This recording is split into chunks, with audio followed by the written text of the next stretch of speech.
Friends, अगर आपकी wife ने मेंटेनेंस का केस फाइल किया है या अगर आपने मेंटेनेंस का केस फाइल किया तो आपको जाहिर सी बात है, आपको पता होगा कि कोर्ट में फर्स्ट हियरिंग में ही जज साहब आपसे ये कहेंगे कि आप डिटेल्ड इनकम एफिडेविट फाइल करो।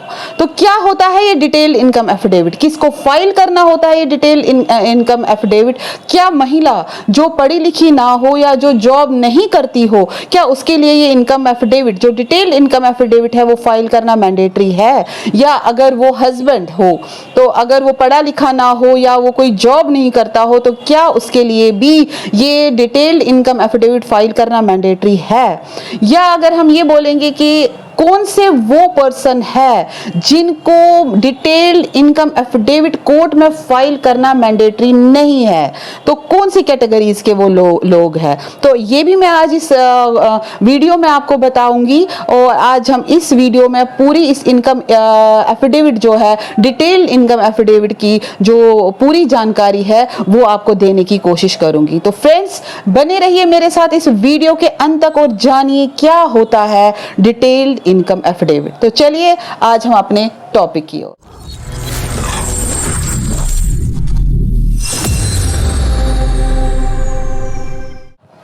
नमस्कार दोस्तों, मैं एडवोकेट पूनम कोल आप सबका स्वागत करती हूं कानून की जानकारी में।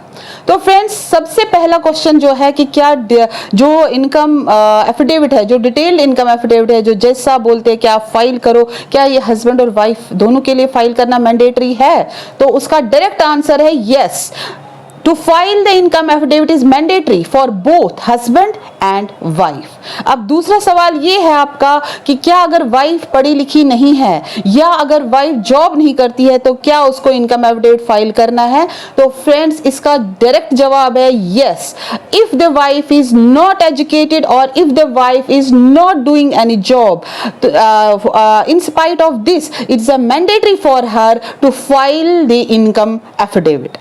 तो यहां पर आपको ये क्लियर हो गया। अब सवाल नंबर तीसरा ये है कि क्या हस्बैंड जो पढ़े लिखा नहीं है या जिनके पास कोई कारोबार नहीं है या जो जॉब नहीं करता, क्या उसके लिए जो ये डिटेल इनकम एफिडेविट फाइल करना है क्या मैंडेटरी है? तो फ्रेंड्स, इसका जवाब भी यस में ही है कि जो हस्बैंड है, चाहे वो पढ़ा लिखा हो या ना हो, चाहे वो जॉब करता हो या ना हो, it is mandatory for the husband to file income affidavit.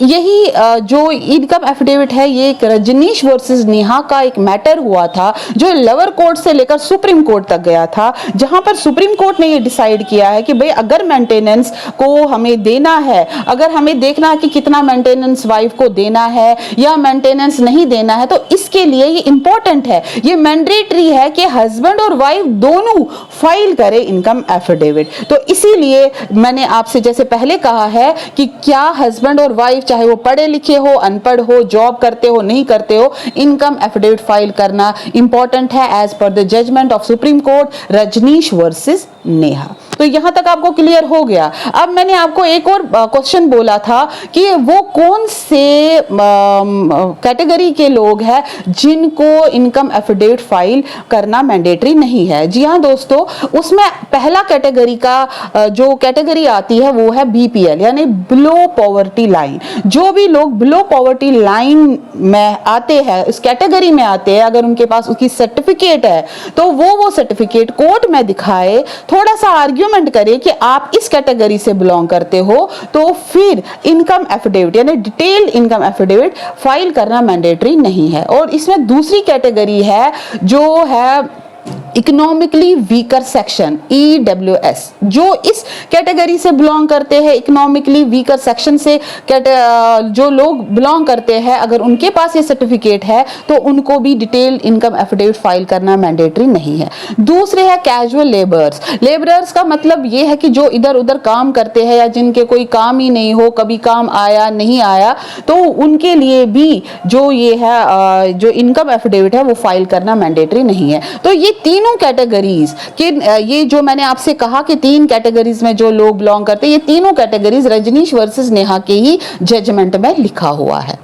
अब आप ये सवाल करेंगे कि जो ये ड्राफ्ट है ये कैसे बनेगा। तो फ्रेंड्स इसके लिए भी आपको घबराने की कोई जरूरत नहीं है, आप ऑनलाइन भी सर्च कर लीजिए। रजनीश वर्सेस नेहा का जो जजमेंट है उसमें ये ड्राफ्ट, इसका इनकम एफिडेविट का ड्राफ्ट भी आपको मिलेगा। ये 10-15 पेजेस का ड्राफ्ट है जो आपको फाइल करना, आप वहां से भी देख सकते हो, या आप किसी भी कोर्ट में जाकर, जो भी टाइपिस्ट होता है, लोकल जो टाइपिस्ट होते हैं कोर्ट के, उनको भी अगर आप ये कहोगे कि हमें डिटेल इनकम एफिडेविट कोर्ट में फाइल करना है, तो वो भी आपको इसका ड्राफ्ट दे देंगे। और इसके अलावा अगर आपको फिर भी नहीं मिलता है तो मैं नेक्स्ट वीडियो में आपको बताती हूं कि इसको किस तरह से ड्राफ्ट करते हैं।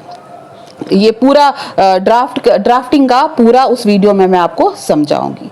अब बात आती है कि अगर महिला, कोई भी महिला मेंटेनेंस लेने के लिए हस्बैंड से वो मेंटेनेंस लेना चाहती है और झूठ बोलेगी कि मैं मेरे पास कमाई नहीं है या मेरे पास कोई प्रॉपर्टी नहीं है, तो ध्यान रखिए, अगर उसने कोई बात झूठ बोली या अगर कोई बात उसने हाइड की है जो इंपॉर्टेंट था कोर्ट में बोलने का, जो उसको बोलना था, जो उसको हाइड नहीं करना था, लेकिन वो बात वो हाइड कर रही है, वो बात बोल नहीं रही है, और जो बात बोल रही है वो भी झूठ बोल रही है, तो अगर ये ड्यूरिंग द प्रोसीडिंग ऑफ जो केस प्रोसीडिंग्स है कोर्ट में, ड्यूरिंग द प्रोसीडिंग्स अगर ये पता लगा, अगर ये अपोजिट पार्टी ये बोलेगी कि ये जो इंफॉर्मेशन दी है ये गलत इंफॉर्मेशन है या ये इंफॉर्मेशन इसने दी ही नहीं है, तो उस सिचुएशन में जो लेडी है जिसे गलत इंफॉर्मेशन दी है तो उसके ऊपर कार्रवाई भी हो सकती है, because this is an punishable offence. और यही चीज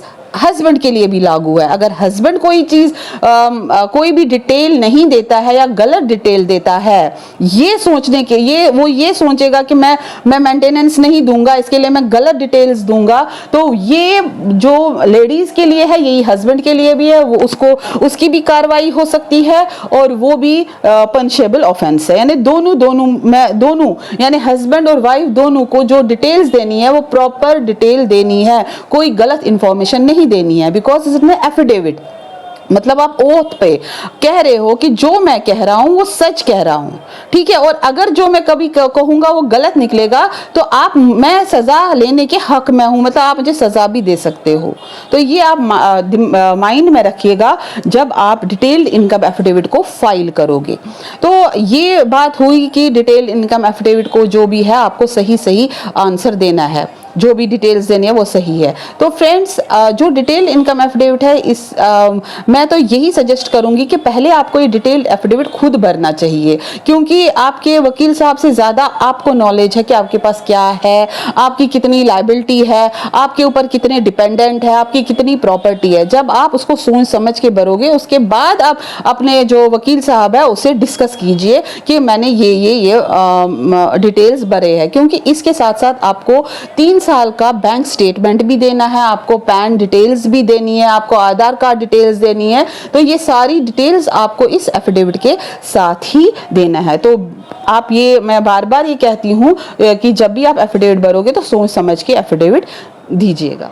फ्रेंड्स अब मैं आपको बता दूंगी कि जो महिला जॉब करती है और उसको अक्सर ऐसा लगता है कि मैं जॉब करती हूं तो इसके लिए जब मैं जॉब करती हूं तो कोर्ट में मुझे मेंटेनेंस नहीं मिलेगा, तो उसके लिए मैं आपको ये क्लेरिफाई करूंगी कि अगर महिला जॉब करती है और उसकी जो सैलरी है वो जैसे 10-15 हज़ार है, या मैं ऐसे कहूंगी कि हस्बैंड से बहुत कम है, जिस सैलरी से वो अपने बच्चों को नहीं पाल सकती है या उसका वो स्टेटस नहीं आ सकता जो उसके हस्बैंड का स्टेटस है, तो इस मैं भी वो कोर्ट में ये थोड़ा सा आर्ग्यू कर सकती है कि मेरी सैलरी उतनी है नहीं, क्योंकि एफिडेविट में तो सैलरी वो बताएगी कि इतना 10,000 15,000 जो भी है, और उसके हस्बैंड की सैलरी 50 60 70 या उससे भी ज्यादा सैलरी हो, तो उसमें कोर्ट क्या करती है, तो उसमें कोर्ट कंसिडर करती है कि अगर हस्बैंड की सैलरी ज्यादा है और वाइफ की सैलरी कम है और वो अपने आप को मेंटेन नहीं कर पाती है या वो अपने बच्चों को मेंटेन नहीं कर पाती है, तो उसमें तो हस्बैंड को मेंटेनेंस के ऑर्डर होते हैं कि आप इतना मेंटेनेंस अपनी वाइफ को दे सकते हो।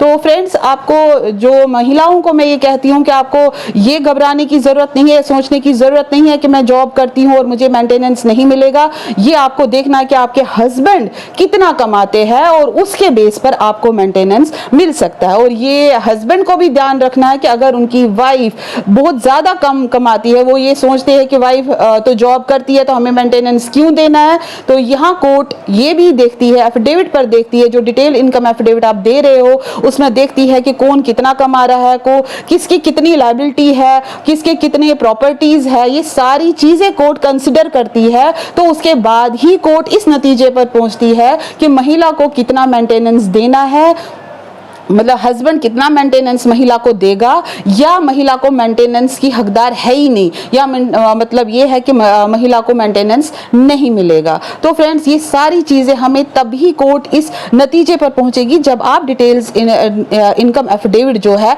दोनों पार्टीज कोर्ट को देंगे। तो फ्रेंड्स, आशा करती हूँ कि आपको ये सब समझ आया होगा, लेकिन फिर भी अगर आपको कोई जानकारी चाहिए तो आप मुझे कमेंट बॉक्स में लिख सकते हो। आपसे पुनः लूंगी एक नए टॉपिक के साथ, नया टॉपिक या इसी टॉपिक के साथ कि किस तरह से ड्राफ्ट करते हैं इनकम एफिडेविट। तो आप मेरे चैनल देखते रहिएगा। नमस्कार। Keep watching my channel and keep subscribing. नमस्कार।